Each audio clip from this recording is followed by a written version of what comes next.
Bum. Så der vil være et par stykker på, kan jeg se. Og god aften Kim, god aften Steffen. Og velkommen til lidt vintage live break her til aften. Jeg tænker vi lige giver den til den lige er lidt over 20-30.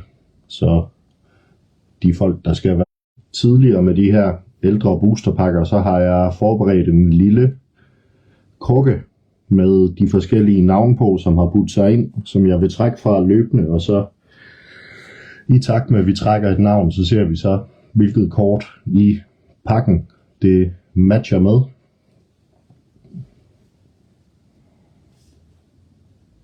Så det vil sige, at jeg kommer til at trække fra den her løbende, og så tager vi et kort ad gangen fra den her Ice Age boosterpakke.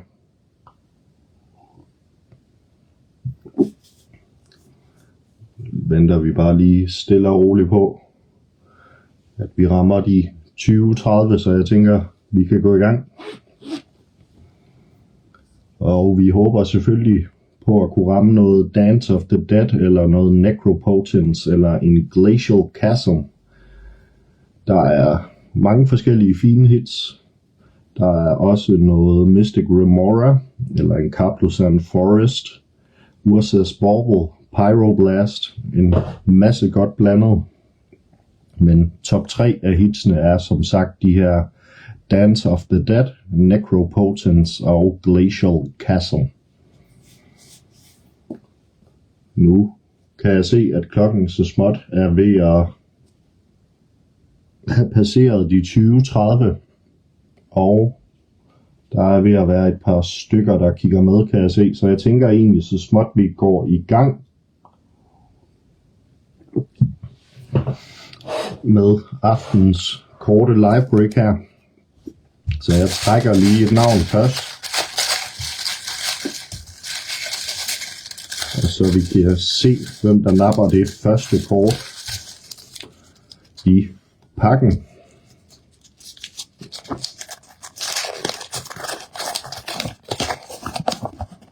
Og kort nummer 1 går til Oscar DS. Det første kort her i vores Ice Age boosterpakke. Oscar DS. Jeg får lige fat i pakken her, får klippet op. Og der er jo 15 kort i den her pakke, så det vil sige 15 sedler, 15 spots vi skal igennem. Nu får vi åbnet den her og ser hvad der gemmer sig på det første slot, som går til Nikolaj, Oscar DS. Og vi starter ud med en updraft, kort nummer 1 til Oscar DS. En instant får vi lige lagt ned her, og Det er så klar til at trække det næste navn i rækken her. Kører vi lige en lavbudget Champions League lodtrækning. Kort nummer 2 kommer til at gå til Jesper L. Kort nummer 2. Så vi får lige rykket updraft her, som var Oscar DS, ud til siden, og så gør vi klar til kort 2. Og kort 2, der har vi en Adakar Sentinel. Kort nummer 2 til Jesper L. Whoops. Og så får vi lige se her, hvem der napper det tredje kort i pakken.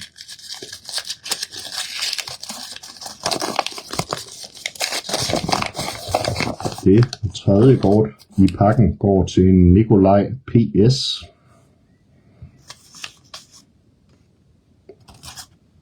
Whoops. Så vi får lige lagt kort 2 her til Jesper L. Adakar Sentinel til side. Og gør klar til kort 3 til Nikolaj PS. Og kort 3, der har vi en Lure. Kort nummer 3 her i Ice Age pakken. En Lure. Vi trækker lige, så vi kan se, hvem der napper kort nummer 4.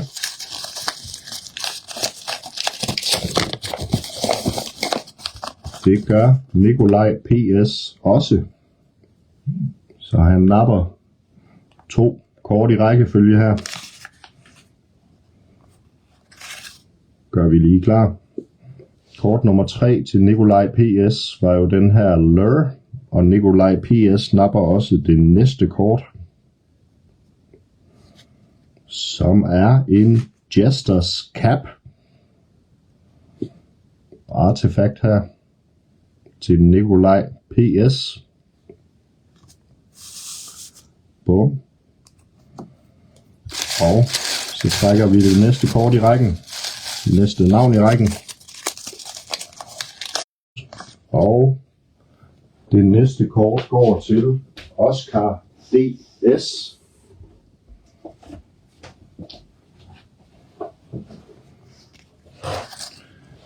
Så kort nummer 5 i rækken til Oscar DS. Vi får taget kort nummer 4 her. En Jester's Cap til Nikolaj PS. Og gør klar til Oscar DS. Næste kort her. Og der har vi en Pestilence Rats. Kort nummer 5 til Oscar DS. Bum. Vi får trukket det næste navn.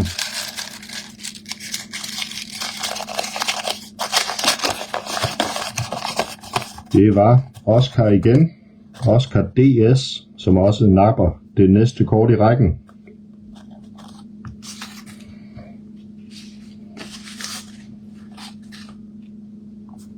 Så Oscar han tog jo den her Pestilence Rats og napper også det næste kort i rækken.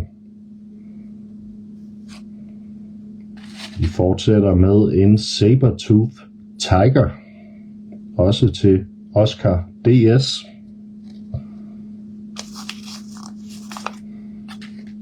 Og så får vi lige trukket et navn her.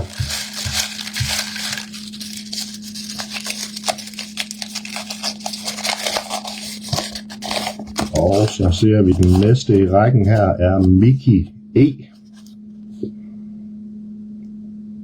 Det næste kort i pakken går til Mickey E.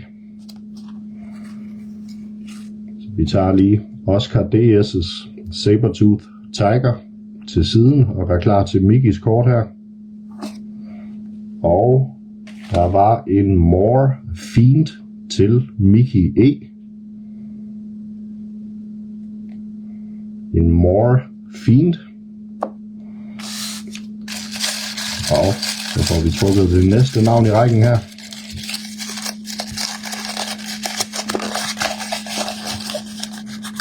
Og Det næste kort går til Jesper L. Så vi får lige lagt til side her. Mickey E's More Fiend. Ser vi hvad der kommer til Jesper L her om bagved. Til Jesper L har vi en Death Ward.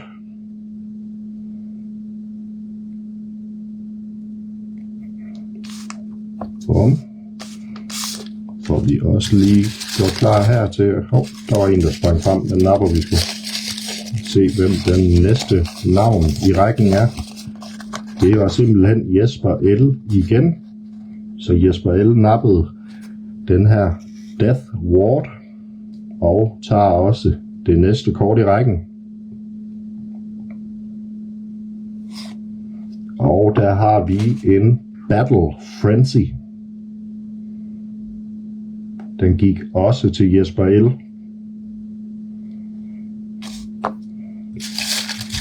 Vi trækker vores næste navn.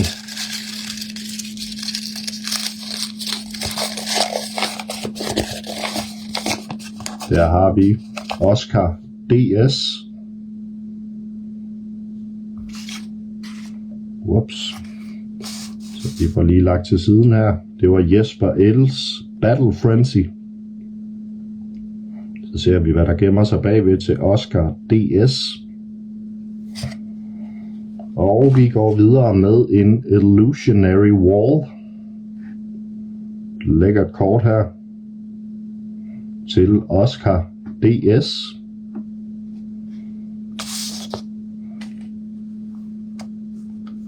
Whoops.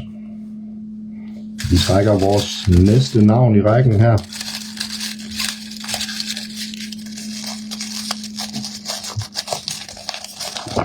Og det næste kort i rækken er til Mikkel FW. Vi tager vores bunke her. Illusionary Wall var det til Oscar DS, og det næste kort i rækken er til Mikkel FW. Og vi går videre her med en Howl from Beyond til Mikkel FW.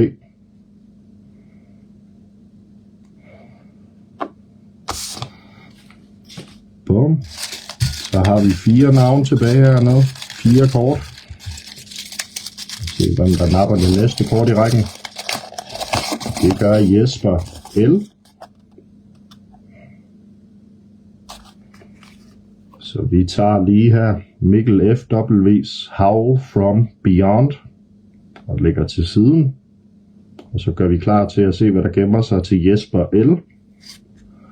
Og vi går videre med en Clairvoyance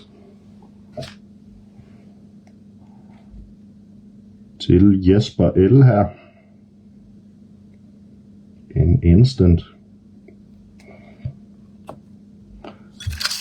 Så 3 navne tilbage.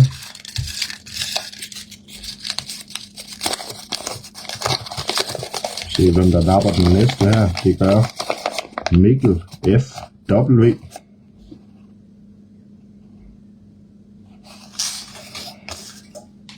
Whoops. Så vi får lagt Clairvoyance her til siden til Jesper L. Og ser hvad der gemmer sig bagved til Mikkel FW. Og vi har en Orcish Conscripts til Mikkel FW.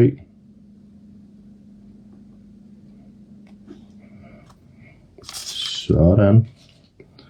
Så trækker vi vores næst sidste navn for i aften.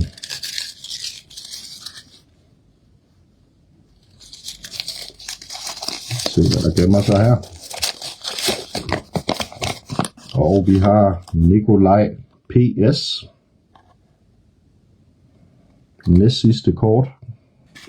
Bum. Så vi lægger Mikkel FW's Orcish Conscripts til siden og gør klar til næst sidste kort, som går til Nikolaj PS. Og Og der har vi en Gorilla Pack til Nikolaj PS. Så er vi skulle kommet til rosinen i pølseenden. Sidste navn, sidste kort.